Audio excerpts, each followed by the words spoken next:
waaw xam nga li mu wax ci njëlbeen gi rek xam nga Sénégal fan yi at yi ñu génn dafa am li ñuy wax d'abord changement climatique mooy maanaam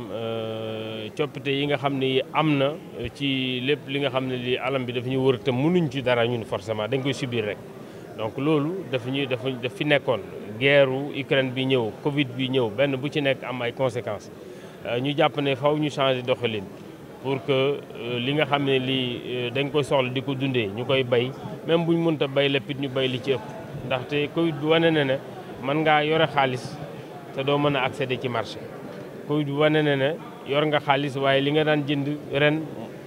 doo ko mën a jënd pour li nga daan jënd daaw doo ko mën a jënd ren ndax njëg yokk na. donc loolu lépp moo waral président ni ñu sas naa leen pour que ngeen defal ma loo xam ne dana mën a tax fii ak at yii di ñëw Sénégal mën a bay li muy dundee di dundee li muy bay. loolu moo waral nag bi ñu defee ak ministère yi mu concerné principalement muy élevage agriculture ak pêche ñu tëgg programme boo xam ne bii dañ ne fii ak juróomi at bu ñu investir lu mat juróomi junniy milliards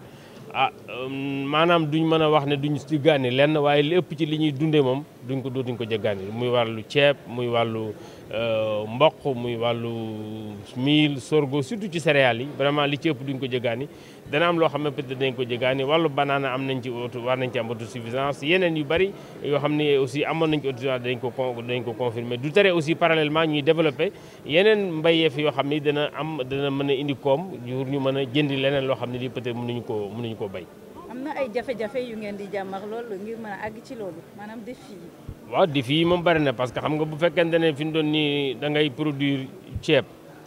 nga ne fii ak juróomi at war naa doubler wala def lu ëpp 2 fois li may bay loolu rek déjà doy na défi.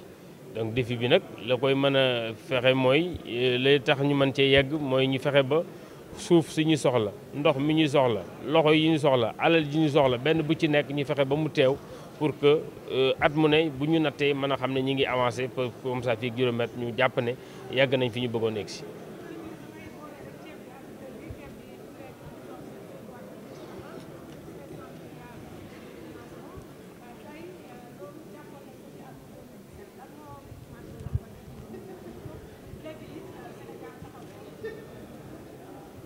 waaw ceeb bi comme ni ma ko waxee rek bokk na ci 5000 milliards yi parce que li nga xamee ne lii peut-être war na dugg ci ceeb bi bari na ci ma am na solo ndax ni ceeb mel ci Sénégal moo tax. ceeb mooy li nga xam ne lii daanaka dana jafe tey nga dugg ci benn këru Sénégalais suba ba ngoon doo ci gis ceeb ñun moom dañ ko bëgg particulièrement ba fexe nañ ko sax suñu habitude boobu yóbbu nañ ko ci réew yi nga xam ne ñoo ñu wër ba tey ñoom ña ngay lekk ceeb kon ceeb moom dafa mel ni mootuñ ko bàyyi loolu nag moo tax ne nañ ko yokk bu ñu ko yokkee nag xool production fi mu toll tey ak fi nga ko bëgg a yóbbu faw mu am lu bari ci enveloppe bi bu agriculture bi surtout fa lay war a mën a jëm ci ni ñuy defaree suuf si ci ni ñuy aménager ci ni ñuy béyee ci machines yi mu ànd ak yooyu yëpp muy investissement yu am solo effectivement ceeb bi moo ci ëpp amoon na fi peut-être programme ñu jàppoon ne waroon nañ ci yegguñ ci woon parce que peut-être investissement yi doyutoon mais en tout cas jël nañ décision yokk investissement yi pour mën ci yegg et puis am na de l'autre côté aussi ay variétés ceeb yu ñëw yu bees yoo xam ne chercheurs yi fii génne nañ ko pour ñu mën a améliorer également production ceeb bi donc loolu am na solo blé bi aussi wax nga ko parce que Sénégal li muy importé ci blé bari na te blé bi gis nañu également bi nga xam ne bi guerre bi taxaw na parce que lu bari diggante Ukraine ak Russie lu daan jógee moom de même que fertilisants yi mooy engrais yi ñoom seen loolu aussi am na solo ñu mën a fexe ba ñun aussi ñu produire même bu fekkente ne sax duñ produire autosuffisant à 100% parce que 700 000 tonnes la ñu importé daaw donc il faut ñu jéem a xool chaque année lan lañ ci mën a def blé yàgg na fee am maanaam yàgg nañ ko chercher ba homologué woon ay variétés tey am na yeneen variétés yoo xam ne même bu ko Sénégal daaw xamul wala Sénégal war na ko mën a xool bu jaree ñu homologué ko mu mën a jox rendement bu gën pour que ñu mën ci bay nañ am nañ expérience yoo xam ne gis nañ njëriñ bi am nañu yaakaar ne déwén déjà ci programme bi dugal nañ ci te gis nañ déjà même bi ñu ko annoncé rek intérêt bi mu suscité ci Sénégalais yi donc am nañ yaakaar ne déwén mois de novembre jëm décembre janvier danañ bayaat ay surfaces yu am solo ci wàllu blé bi pour intérêt wu Sénégalais yi ak intérêt wu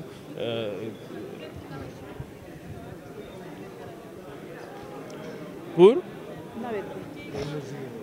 waaw nawet bi moom daanaka taxaw na ndax ren li ñu prévoir mooy nawet bi am na zone boo xam ne bii peut-être dana ñëw période normale mais am na zone boo xam ne bii dana gën a teel a ñëw li ñu météo wax daal mooy nawet bi jàpp nañ ne dana ñëw ci Sénégal au mois de juin, première quinzaine du mois de juin da war a ñëw ci sud du Sénégal ak ci sud-est bi ci penku Sénégal. jàpp nañ aussi que dana installé ci deuxième quinzaine de juin pour li ñuy wax bassin arachidier et également ci première quinzaine de juillet maanaam fukki fan ak juróom yu njëkk yi ci mois de juillet war a nekk ci nord bi ak nord-ouest bi. donc loolu lañ jàpp ci nawet bi loolu nag te it nawet li ñu météo wax mooy du ñàkk bu ndee ba mois d'août mën nañ am lu ñuy wax pause pluviométrique mooy maanaam taw bi mën na ab diir dana mën a taxaw diir boobu nag xamaguñ lu muy doon. donc ça veut dire que il faut ñu jéem a xool yan meññeef la ñu war a def yoo xam ne yii soit dana ñor balay boobu wala boog bu ñëwee ba période boobu aussi maanaam taw bi arrêté du tere bu war a mën a dund xaaraat taw bi ñëwaat. donc loolu mooy adaptation yi nga xam ne war nañ ko def pour fexe ba ñu mën a am gàncax goo xam ne gii danañu mën a permettre ñu am nawet bu baax. Merci monsieur le ministre. Je pense que notre rôle en tant qu'institut de formation, et plus particulièrement dans le secteur de l'enseignement supérieur, est de contribuer au débat scientifique sur des sujets aussi problématiques, j'allais dire stratégiques, que des sujets de souveraineté. Et c'est pourquoi l'Institut EMIA a pris la décision cette année de consacrer son cycle de conférences Academia à la question de la construction de nos souverainetés. Évidemment, la souveraineté, si on veut l'aborder, commence d'abord par la souveraineté agricole et alimentaire. Et c'est ça qui explique que la première conférence que nous tenons porte sur cette thématique. Et nous nous félicitons que ce débat ait permis d'échanger des idées entre différents acteurs, qu'il s'agisse des acteurs gouvernementaux, des chercheurs, des étudiants, des enseignants, mais aussi des producteurs, ce qui était très important. Mais par la suite, dès le mois suivant, on va aborder d'autres thèmes tout aussi importants comme la question du capital humain et du développement des ressources humaines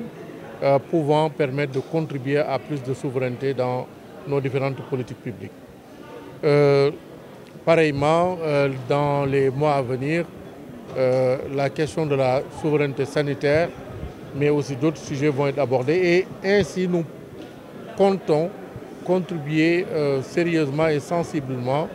de façon scientifique, mais en mobilisant différents acteurs à définir, en tout cas à aider à définir des politiques visant à renforcer les souverainetés de notre pays.